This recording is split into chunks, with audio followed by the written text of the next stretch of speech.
제125편 예루살렘에 가신 예수 6. 성전에서 넷째 날 예수는 이상하게도 자신의 지상 부모에 대해 신경 쓰지 않았다. 아침 식사 때에도 나사로의 어머니가 그때쯤이면 부모님이 집에 있을 거라고 말했지만 그가 뒤에 남겨진 것 때문에 부모가 걱정할 것이라는 것을 이해하지 못하는 것 같았다. 예수는 다시 성전으로 향했지만 올리브산 정상에서 명상하는 것은 멈추지 않았다. 아침의 토론 과정에서 율법과 선지자에 대해 많은 시간을 할애했고 선생들은 예수가 히브리어와 그리스어로 된 성경을 너무나 잘 알고 있다는 사실에 놀랐다. 그러나 그들이 놀란 것은 진리에 대한 그의 지식이 아니라 그의 나이였다.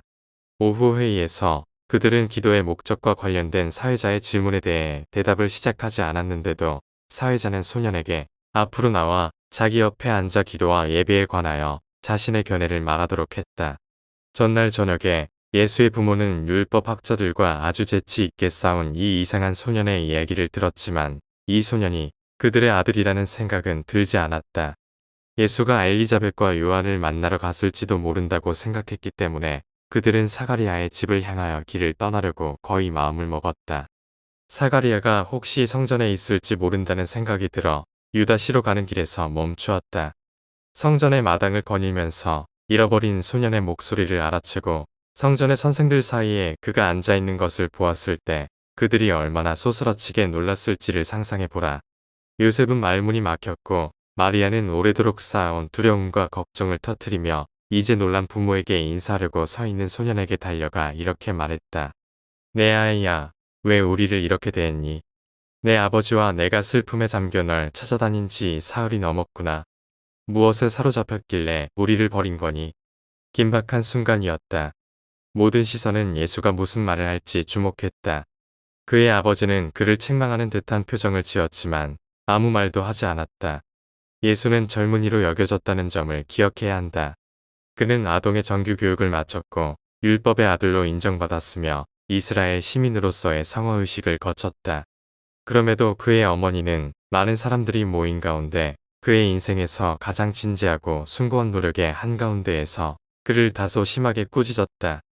이로 인해 그는 진리의 교사, 의로움의 설교자, 하늘에 계신 아버지의 사랑의 성품을 드러내는 자로서 그에게 주어진 가장 위대한 기회 중 하나를 영광스럽지 않게 마무리하게 되었다. 하지만 그 소년은 상황에 걸맞게 대처했다.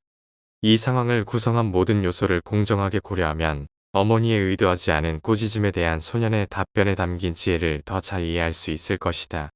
잠시 생각한 후 예수는 어머니에게 대답했다. 왜 그렇게 오랫동안 나를 찾으셨습니까? 이제 아버지의 일을 할 때가 되었으니 아버지의 집에서 나를 찾을 수 있으리라고 생각하지 않으셨나요? 모두가 소년의 말하는 태도에 놀랐다. 그들은 부모와 예수만 세워두고 모두 조용히 물러났다. 아이는 즉시 모두 세 사람의 어색한 분위기를 덜어주며 조용히 말했다. 나의 부모님, 이리 오세요. 각자가 최선이라고 생각한 일을 하였습니다. 하늘에 계신 우리 아버지가 이런 것들을 정해 놓으셨습니다. 우리 집으로 돌아가요. 그들은 말없이 출발하여 여리고에 도착해 밤을 보냈다. 꼭 한 번 멈추었는데 올리브산 정상에서였다.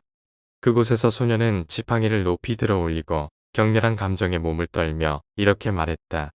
아 예루살렘아, 예루살렘아, 그곳의 백성들이여, 너희는 얼마나 비참한 존재인가. 로마의 멍에에 복종하고 자신의 전통에 희생당하는 자들이여. 그러나 나는 돌아가 그 성전을 깨끗이 하고 이 얽매인 상태에 있는 내 백성을 구원할 것이다. 나사렛으로 향하는 3일간의 여정 동안 예수는 거의 말이 없었다. 그의 부모도 그 앞에서 많은 말을 하지 않았다.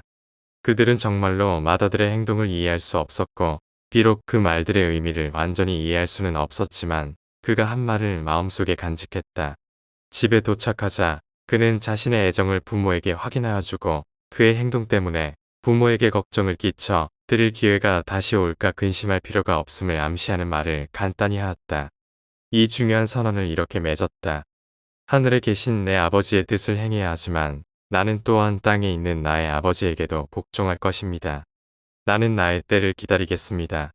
비록 그럴지라도 예수는 그의 마인드에서 그의 부모의 선한 의도와 잘못된 노력들이 그의 생각의 방향을 지시하거나 지상에서의 일을 계획하는데 영향을 미치도록 허락하지 않았다.